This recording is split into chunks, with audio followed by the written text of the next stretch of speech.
Alright, hello everybody. Hello, and welcome. How is everyone today? What's up? What's up? Phil here live on the stream, starting up the first of 2 gameplay streams for you today.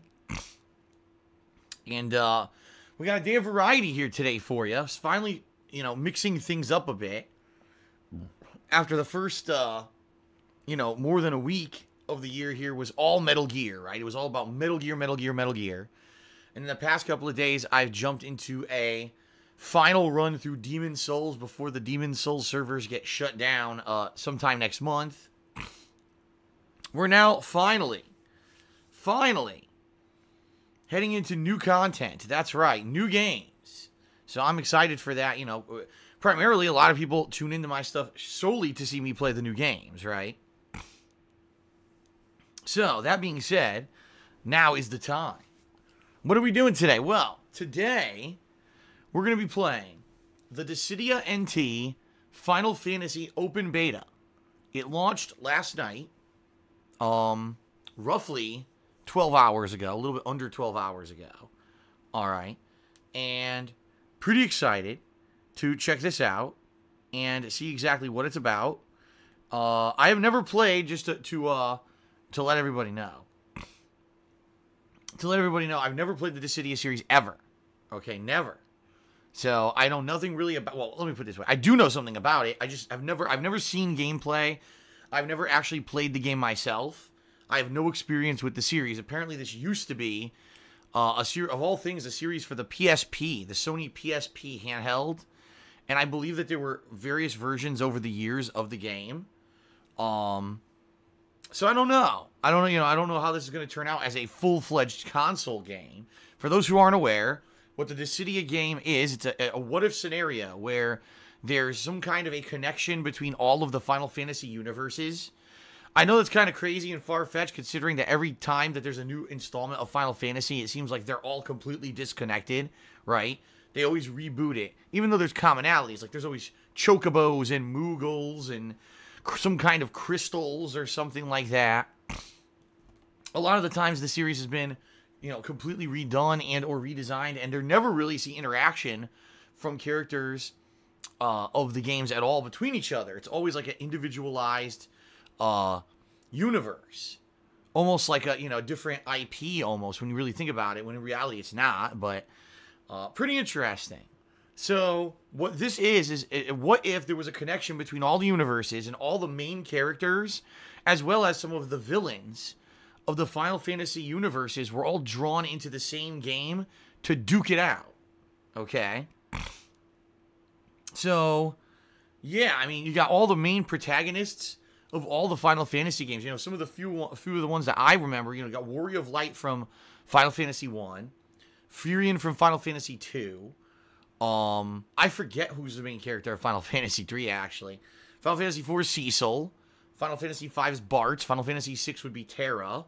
Final Fantasy 7, you got Cloud. Final Fantasy 8 is Squall. Final Fantasy 9 is... that's another one. I forget the name of the guy because I never actually played that one. Titus from Final Fantasy 10. I know there's a character from Final Fantasy 11, but I don't remember who it is. Vaughn from Final Fantasy 12. Lightning from Final Fantasy 13.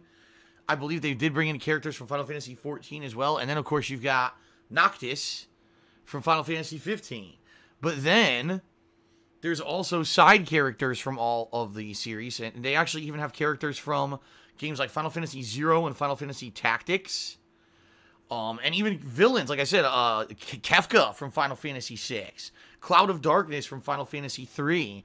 Garland from Final Fantasy 1. Golbez from Final Fantasy 4. All characters in this game, which is pretty neat. That's a pretty cool premise to have all these characters who have been both the protagonists and the antagonists of the Final Fantasy series for the past 25 years, right? If not longer, all thrown into this big, melee-based combat system. Well, I say melee-based, but apparently there's a lot of magic, ranged attacks. There's summons. Apparently it's quite complex, but at the same time, it's very flashy.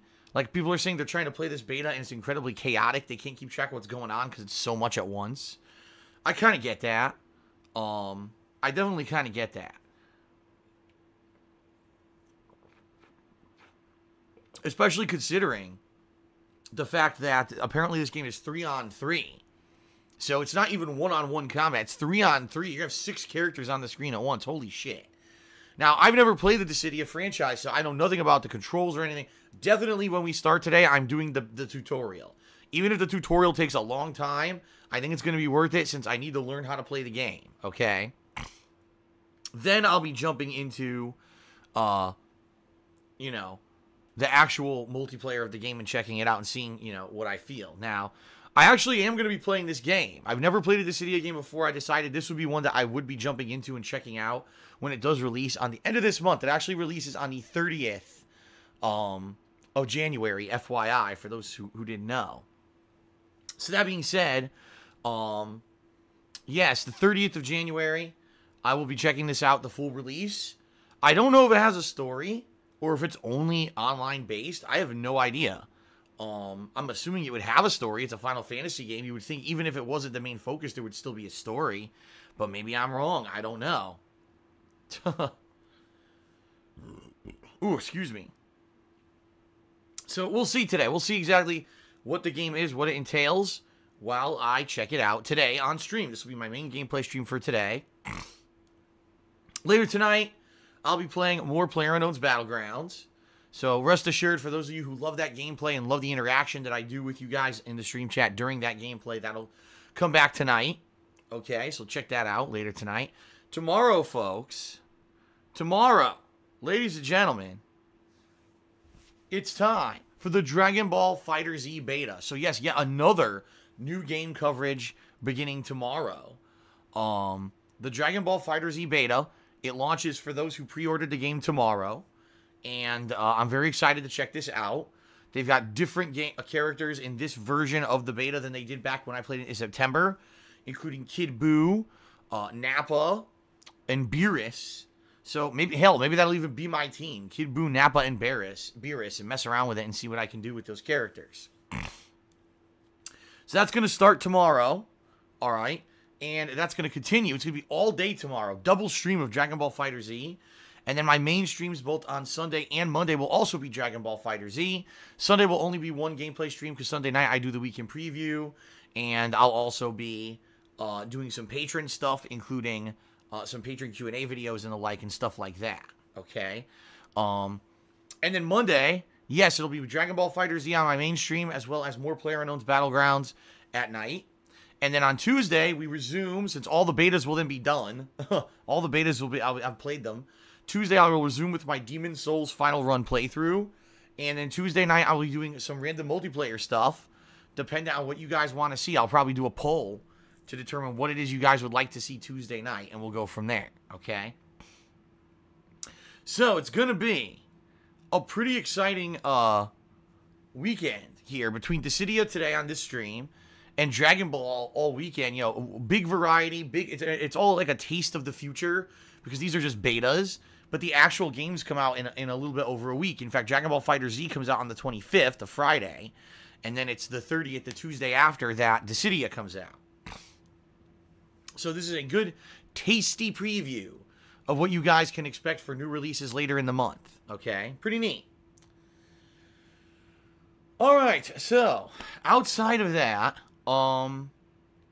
there's not a heck of a lot, like, going on in the realm of news for you guys. I don't really have too much to cover in that regard. Once again, folks, we did hit a record high last night for the amount of subscriptions that I had here on my Twitch page. So thank you yet again, everyone, for your support. FYI, we hit 476 subscriptions last night. Now, overnight, it looks like one of them expired and was not auto-renewed. So we're now down to 475, okay? So, we're making the big push to 500 subs this month. If I can hit 500 subscriptions concurrently, meaning at the same time, at any time during January, all right, I'll be doing a new episode of DSP Tries It in the shower. As stupid as that sounds, that's what people seem to want, and, you know, it's a silly goal. It's something to do that's very silly. And I think that it'll be something different, obviously. A funny, silly thing I could do to celebrate success, which I have not celebrated in quite some time because, honestly, I didn't have a lot. Finally, something to celebrate. It's time to be silly again, All right. So, let's go ahead and push towards 500 subs, ladies and gentlemen. Can we do it? Can we hit 500 subs concurrently during this this month? Let's find out. I'm curious. I mean, we're very close. I'm honestly, I mean, here we are. It's the 12th, by the way. I didn't even mention. Today's January 12th. We're not even halfway into the month. We already hit my first tier goal for subs, 450. And now we're halfway to 500. I mean, this is crazy. You guys are crazy good supportive. Thank you so much, guys. Seriously. I'm very excited. Hell, I mean, I'll be honest, guys. If we hit the 500 subs goal within the next couple of days, which it seems like we very well may, because every day it seems like I'm getting a handful more, I'll do another tier, and this time maybe I'll think of something really cool to do that's, you know, not me being naked in the shower, but something else that could be related to doing a special kind of video as a reward, okay? I am not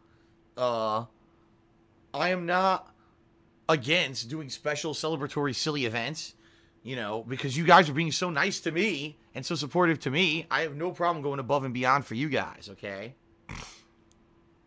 Sounds good. So, this should be pretty interesting. Let's see how things go. Can we hit 500 subs in the next couple of days?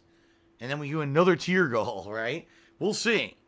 You guys have totally blown me away with the amount of support you've offered me in the past month or so.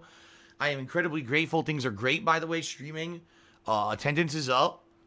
Followers are up. Obviously, subs are up. You guys are cheering, subbing, and tipping. Everything's good. I can't complain whatsoever about Twitch at all. Things are going well. You know, over on YouTube, sadly, it's the complete polar opposite. But I can't control YouTube ad revenue. I can't control who Content ID claims my videos on YouTube. So I'm not going to sit here and be all negative about it when I know that YouTube is the past. And, you know, that's the whole point here is that Twitch is the future, right?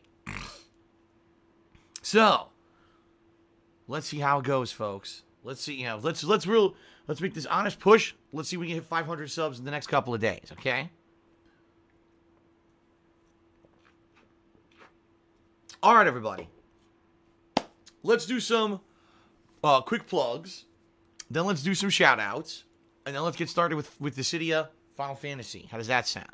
Dissidia NT. Technically, it's called NT. This is the sequel. The regular Dissidia was for the PSP, like I said. Okay. So, ladies and gentlemen, thank you very much for your support. Let's go ahead and go through some plugs. First of all, Patreon. Patreon.com/DarkSidePhil. If you guys are frequent viewers of my content, if you like my daily live streams, if you enjoy my on-demand videos on YouTube, and you want to see all this continue, okay? You want to see me continue to be successful, and you want to see me basically keep going, right? Keep up with this positivity and keep it going and moving. And you want to go above and beyond. It's not just about watching the streams for you. You really want to be as supportive as possible. You want to go above and beyond what's required. Then check out patreon.com/DarkSidePhil. Your pledges to my Patreon directly aid me in the cost of operating this business, including the cost of internet, the cost of electricity, the cost of the games, the cost of hardware. I just purchased a new set of headphones, right? You know, everything. I just pre-ordered both Dragon Ball FighterZ and Dissidia. So that's $120 right there. Boom. So all that stuff, you help me greatly with your pledges to Patreon. In addition, not only is it about that, but you earn personal perks for your contributions. Okay? And that being said, folks, now I got confused because there was a tip came in and I read it and I completely lost my train of thought. So hold on a second. Okay. That being said, you earn personal perks for your pledges to Patreon. Sorry. Sometimes I get distracted. Things like text or verbal thank yous in my videos. Things such as being able to participate in special monthly events. So, for example, this month we've already hit the 450 subscription goal on Twitch, which means I'm going to be doing an Indies Marathon in late February and early March. Well, if you pledge $5 or more this month to my Patreon, you'll gain exclusive forum access where you can nominate and then vote on the indie games that I'll be playing in that marathon. So being a $5 patron allows you to participate directly in these fun monthly goals and special events that I do. Okay? Pretty neat.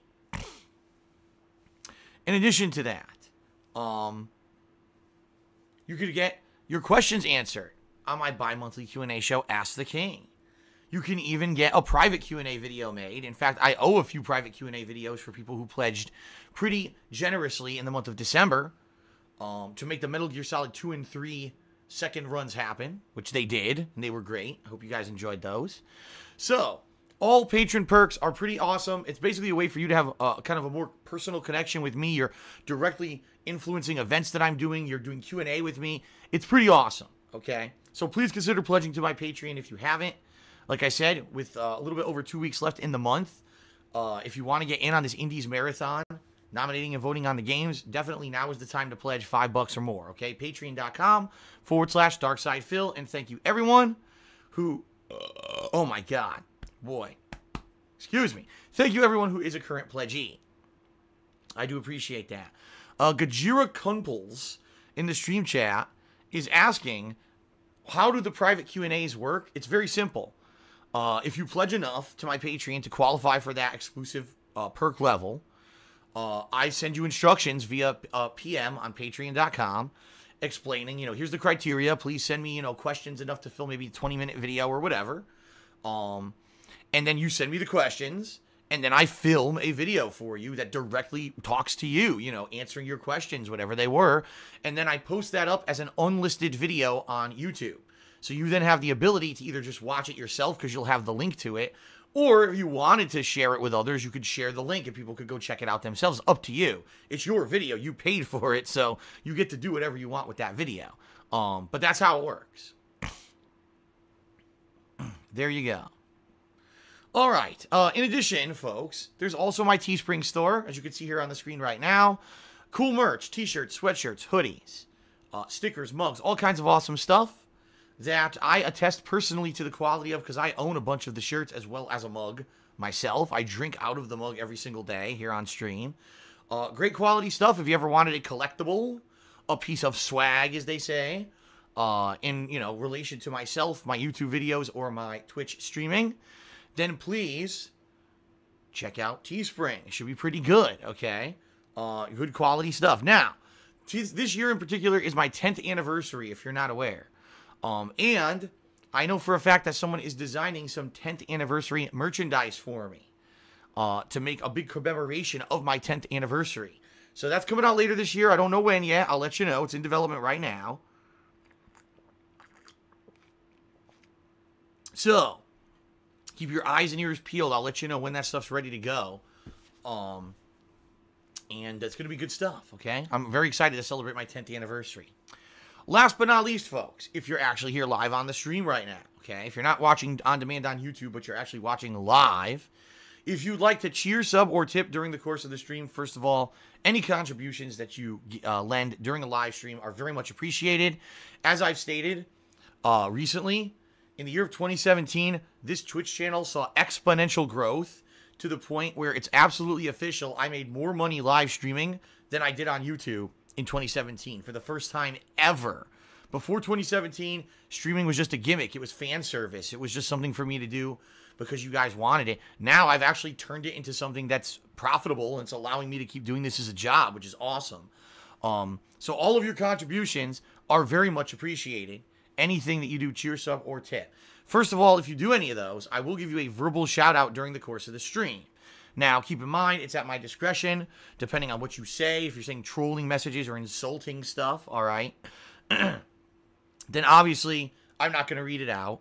In addition, it all depends on the timing. For example, if I'm in a heated match of Dissidia and I'm hyper-concentrating, chances are I'm not going to stop to do a shout-out immediately when it comes in, but I will do my best to give you shout-outs between the action, okay? If you either cheer, sub, or tip certain thresholds, you'll actually get on-screen pop-up notifications as a thank you. For example, if you cheer 50 bits or more, if you subscribe to the channel and you click the share button after subbing, or if you tip me $2 or more, you'll get a big pop-up that thanks you for your contribution. So it's both visual and verbal recognition, okay? Pretty awesome. Just a reminder, all right, just a reminder. Again, we are pushing towards the 500 sub goal. So it would be awesome if we can hit 500 subs this month. I'll let you know periodically during the stream as people are subbing, you know, what the subtotal is. Like I said, right now, I believe, I'm going to double check. I believe it's still 475.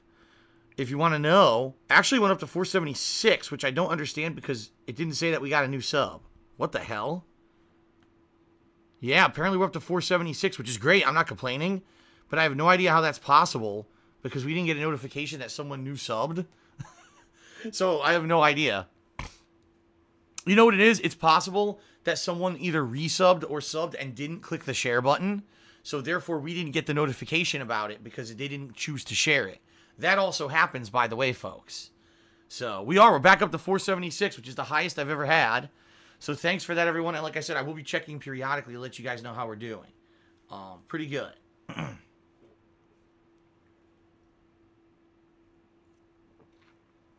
All right. Let's do some shout-outs, ladies and gents. So if you want to shout out here at the beginning of the stream, now would be the time to cheer, sub, or tip quickly and get it in before I start with gameplay. All right? All right. So let me scroll all the way down because, first of all, we did have some stuff out overnight, which is very much appreciated. Again, I want to give a very special thanks to those of you who were here during the streams and, well, let me say this again. Who are not here during the streams, but show up to the channel when I'm not even broadcasting, and you do things to support me. I get cheer, subs, and tips overnight sometimes, which is freaking amazing. I mean, people who actually keep me in mind when I'm not live broadcasting is pretty amazing. I'm so grateful for that. Thank you, guys. So, in particular, overnight, we had Golden Colts did a 55-bit cheer, and then another 25-bit cheer. So thank you guys very much, or thank you, Golden Colts, very much for that. I appreciate it. And Jean d'Arc did a 50-bit cheer and said, I have proof that it was indeed Jim Bob all along who let the souls out. Wow. Who let the souls out? Woof, woof, woof. It was Jim Bob all along. Well, thank you, Jean d'Arc, for finally solving that, that conundrum for us. We did not know it was Jim Bob, but now we know that it is. So thank you very much for that. It has been solved. There you go. All right. AES 0411 did a 25-bit cheer. And he says, how do you decide which games to pick up and which ones to skip? I'm assuming that you play Dragon Ball FighterZ and Dissidia, but it seems a tad overboard to start with two brand new fighters that release 2 days apart from one another. Will AES? It's a good question. I've answered this one over the years, but I'll answer it again. It depends on many factors. Number one, timing of release. Number two, genre of the game. Number three, if it's a game that I'm interested in. Number four, if it's a game that I'll actually do a good playthrough of. Number five, the interest of my audience itself. Okay. You know, and number six, and this is, you know, honestly, yes, this is a factor, monetization capability. All right. All those things are a factor. You know, there may be a game that I'm dying to play, I'm really interested in, but my audience doesn't care about it. There may be a game that I don't give a two shits about at all, but my audience loves it, right? It could be the complete opposite situation. I'll give you some examples. You know, over the years, I've played games that were retro throwback games. And quite frankly, when I played those games, I did a whole summer marathon of me playing games on the SNES, including games like Chrono Trigger, Final Fantasy VI, Legend of Zelda: Link to the Past, Earthbound. And I loved playing those games, and literally no one was paying attention, no one was showing up to the streams, and no one watched the videos on YouTube. Like, and I don't want to say nobody because, yes, there was a group of people who are like the more hardcore viewers of mine who watch everything that I do. Okay? But for the most part, my mainstream audience that shows up to watch my stuff didn't watch me play those playthroughs. And it ended up being a very slow summer because of that. On the flip side, there's some games that I just have no desire to play, but people want to see me play. For example, PlayerUnknown's Battlegrounds. People harassed me all summer to play this game. And I kept explaining to them, listen, I don't have a PC capable of running this game and capturing and streaming. It's just not going to happen. But then when the game finally came to console, I caved. I said, all right, fine. I'll pay $30 to play this game. And PlayerUnknown's Battlegrounds has been pretty much the most consistently successful streaming that I've done in a while.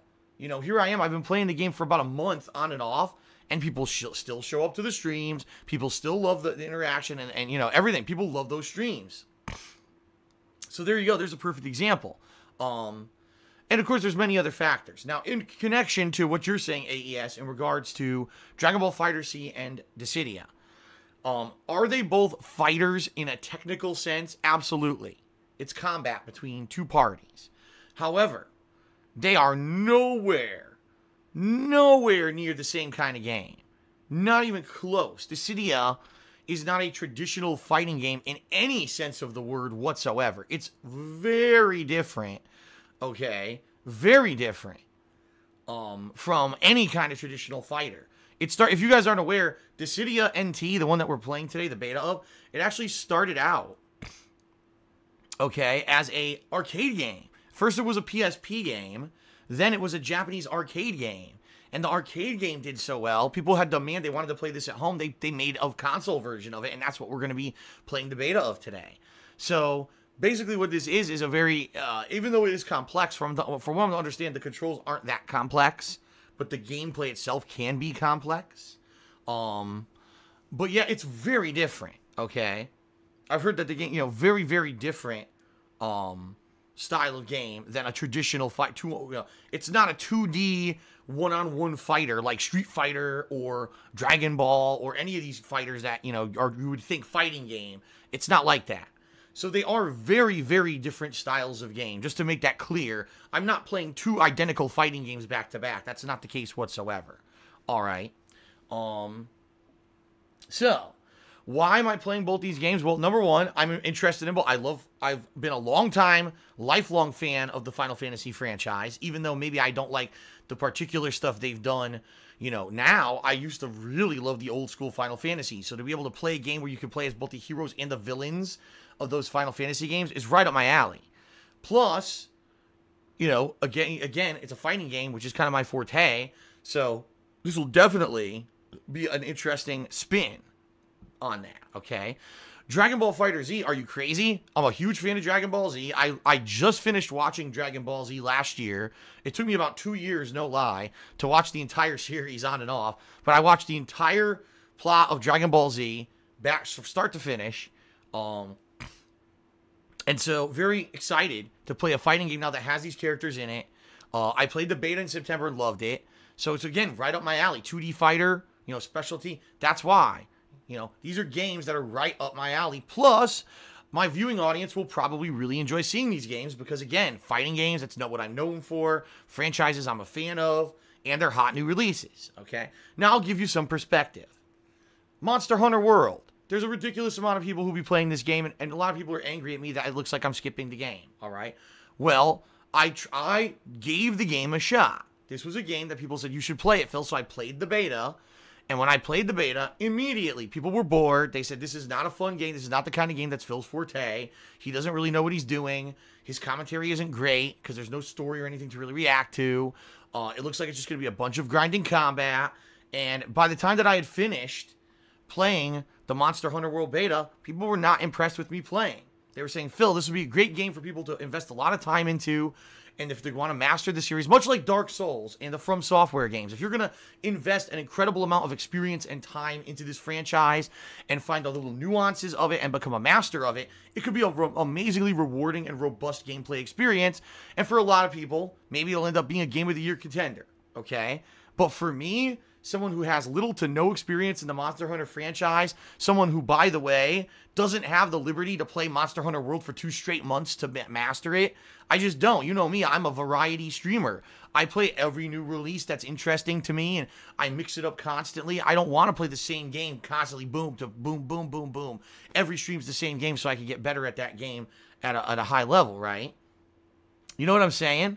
So there you go. You know, basically, if I were to buy Monster Hunter World, more than likely what would happen, I would play some of the story, people would get bored.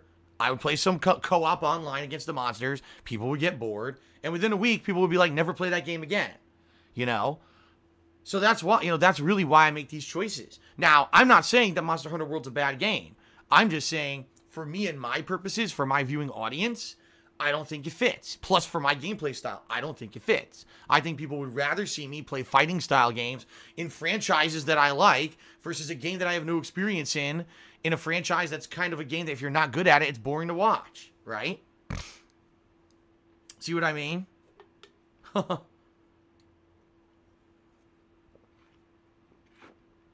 So, there you go, folks.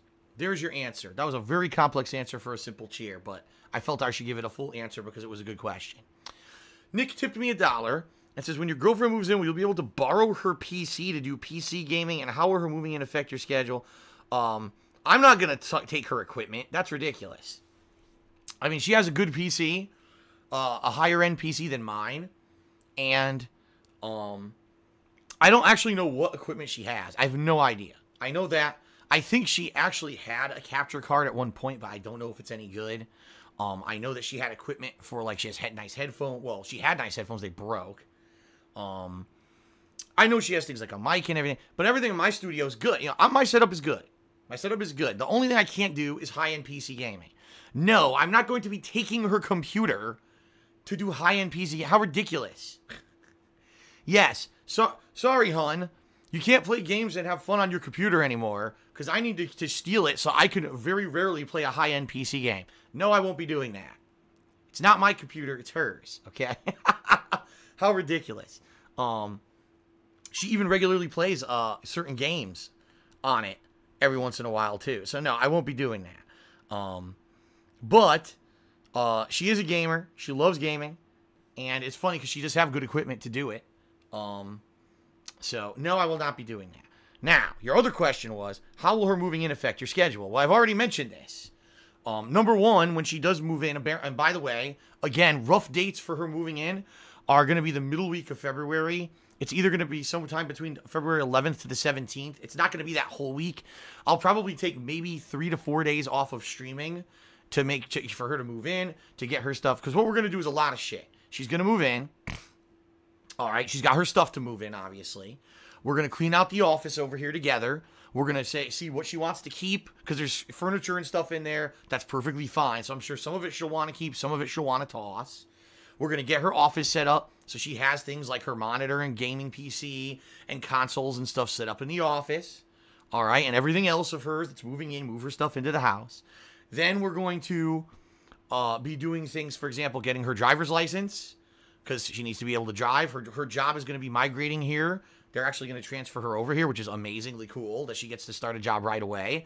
But we got to get her a new driver's license. We got to get her driving in this area because she doesn't know this area, so she has to start driving to learn everything in this area.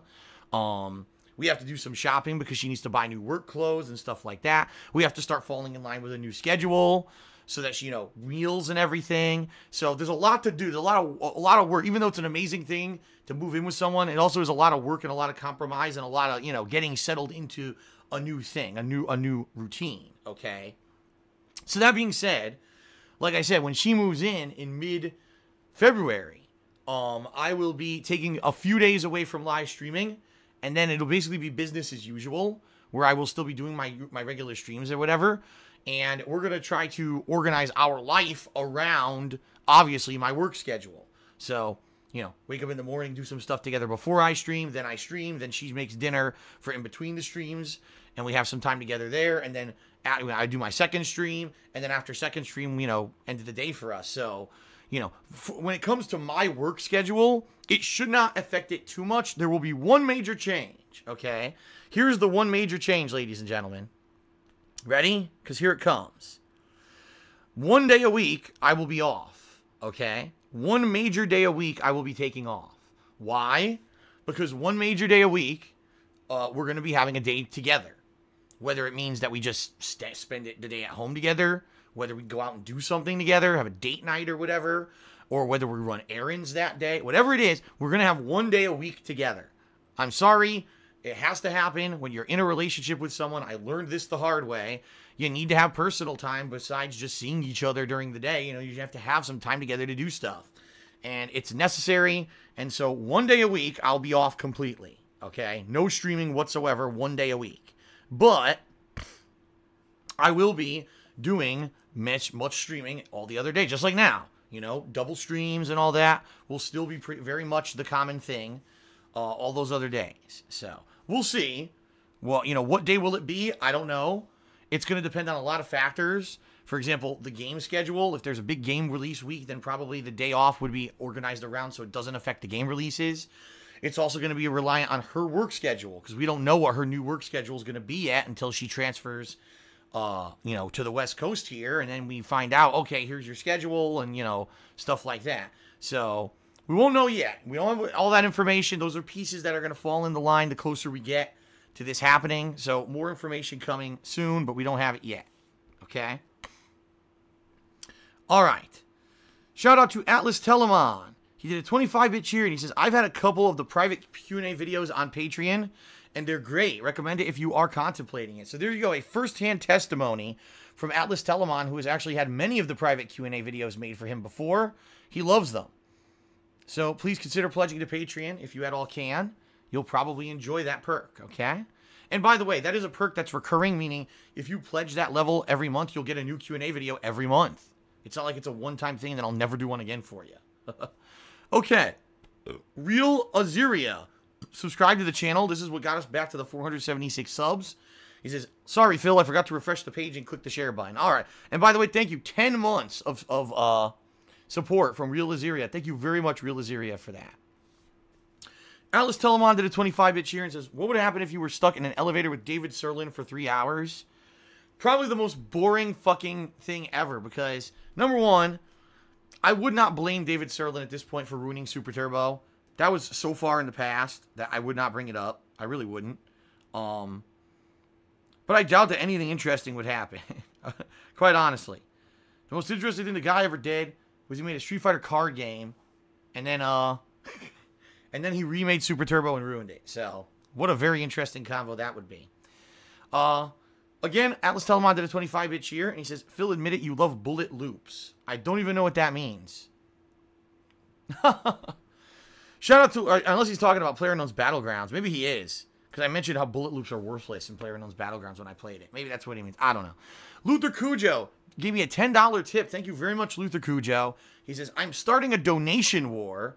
Up first with 10 buckaroos. Sup, fam and Phil? Glad to see that you're playing my childhood game on a newer next-gen console. Gonna enjoy this stream so much. Got paid today, so enjoy some donation cash. Thank you very much, Luther Cujo, for your $10 tip. I appreciate that. He says he's starting a donation war. I'm not sure what that means. I guess we'll see. It's cool. It's weird because just the reason it's weird to me, what he just said, he said, this is a childhood game for him, right? When I used to have this office job at Wells Fargo, all right, this was a bank job that I had right after college. So we're talking 2005. I'm trying to think. Yeah, it was around 2005. A coworker of mine had a PSP, bought the PSP at launch. And I told him, dude, I fully expect from everything, all the information that I've heard and everything, the PSP is not going to be very successful. Yes, there'll probably be a few games on it here and there that are good. But for the most part, I guarantee you it's not going to be a must-have console for various reasons. I remember at the time there were conflicting stories. Some people thought the PSP would be amazing, and some people were very skeptical of it. Well, you know, Dissidia was one of those PSP games. And depending on who you ask, all right, depending on who you ask, some people would say the PSP was an amazing thing, and some people would say it failed. I don't know. I would say it's somewhere in the middle. It existed. It was popular in some audiences. It was not popular among others. It certainly did much better than the PS Vita, which no one even talks about anymore on purpose because that was a big failure. Okay. But the thing that's wild to me is that, seriously, I think about, like, wow, 2005. That was 2005. That was 13 years ago. I swear to God, it feels like yesterday. Like, I'm about to be 36 years old, right? I feel like that was yesterday. Time flies, man. It really does. Because it's like, to me, I don't even feel like the PSP is an old thing. Yet it's ancient, right? It's 13 years old. So, fuck, man. Ugh. Anyway, yeah. Interested to see how this Dissidia actually plays as a modern console game. I guess we'll find out, okay? Shout out to Shaokon Artist. I should pronounce Shaokon Artist, right? Who did a 200-bit cheer. Thank you very much. He says, I just picked up Mario Cross Rabbids after your year-end videos, and I'm having a lot of fun. Excellent. See, you know what? That's what I really like about doing my year-end series. There's people who maybe are on the fence about buying games, and because they either hear that a game was disappointing to me, or because they hear that I really enjoyed a game, that maybe it's a game that they would have skipped, or were on the fence about, or didn't know about, they end up going and enjoying games. That's what I really like about my year-end series, that people actually get constructive information out of them, and end up going and making, you know, experiencing games that they would have missed out on, or saving money on games that are fucking shit that maybe they would have dumped and wasted money on. That's what I like about the year-end series. That's why I do them. You know what? I certainly don't do them for the money. I don't know if you guys even paid attention, but they did not do very well, views-wise, on YouTube, which I'm not surprised. You know, I haven't done edited style videos in a million years. I certainly haven't put edited videos on DSPGaming in a million years. And they didn't do great. So all that time and effort, you know, 2 weeks worth of, you know, nights, me working, not streaming, but instead making these videos. But you know what? I'll do it once a year. The year-end stuff seems to be stuff people love. It's a tradition I've done every year since I started on YouTube. So I'll probably continue to do it, even if people watch it or not. I guess it's not a big deal. All right, Alice Telemon did another 25-bit cheer. And he says, have you played Command and Conquer? My favorite is still Generals. I think I played one Command and Conquer game a long time ago. I'm trying to remember. I swear I owned one. I swear I did. But I can't remember for the life of me what one it was. For me, I was always a Warcraft, StarCraft, Age of Empires. Those were like the strategy style games that I liked. I did not really delve into the Command and Conquer franchise that much at all. So, yeah. So there you go. I really do not have much experience with Command and Conquer. For me, it was all the other games I played. I for whatever reason, I missed out on that. Okay. Let's see here. Alice Telemon did another 90-bit cheer, and he says, have you ever had any doubt about leaving the fighting game community now that, for instance, Tokido from your era can make a good living playing tournaments? Not really. Not really. I actually feel I made the right decision, all right? For a long time, I was a competitive fighting game player. I would say probably from the early 2000s all the way through like 2007. 7 years of my life, my major time and money investment, my one main hobby was playing competitive Street Fighter. I wasn't always good enough to win, but I always tried. I always traveled to play, and I always, you know, did my best. But, you know, it wasn't really until the end of the era, really, I would say 2005 to 2007, that I was good enough to start placing in tournaments and, you know, do well in Super Turbo, various versions of Super Turbo that were available. You know, previous to that, I had played games like Marvel vs. Capcom 1 and 2 and stuff like that. And you know what? It was an interesting time. I met a ton of people from all over the country and even internationally that I would never have met otherwise. I traveled to places like Texas, Florida, Georgia, Virginia, Chicago, California. These places I never would have traveled to. Las Vegas. I never would have been to those places if it weren't for competitive Street Fighter. And I am grateful for those experiences that I gained and the people that I met during that time period.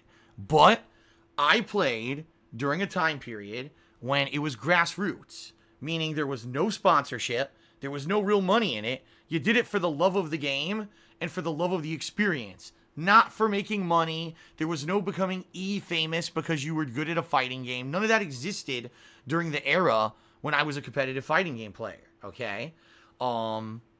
It's just a fact, matter of fact. You had to do it for the love of it back then, all right? So that being said, it was a different time, okay? Now, ever since the era of Street Fighter 4 that released, what was it, at this point, almost 10 years ago, right? Holy fuck, right? But when Street Fighter 4 launched, it changed the face of everything. It became wildly popular, virally popular among the mainstream, made a ridiculous amount of sales money for Capcom. You know, entire peripheral manufacturers, you know, became incredibly profitable because of games like Street Fighter.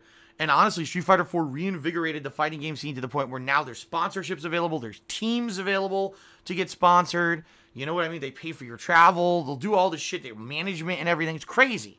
It's blown the fuck up to the point where people now can, for a living, be professional fighting game players. This was not possible when I played fighting games at a competitive level. Even if I traveled the country constantly and won every tournament, I wouldn't have been able to make enough money back then to make a living. Now it's possible, all right?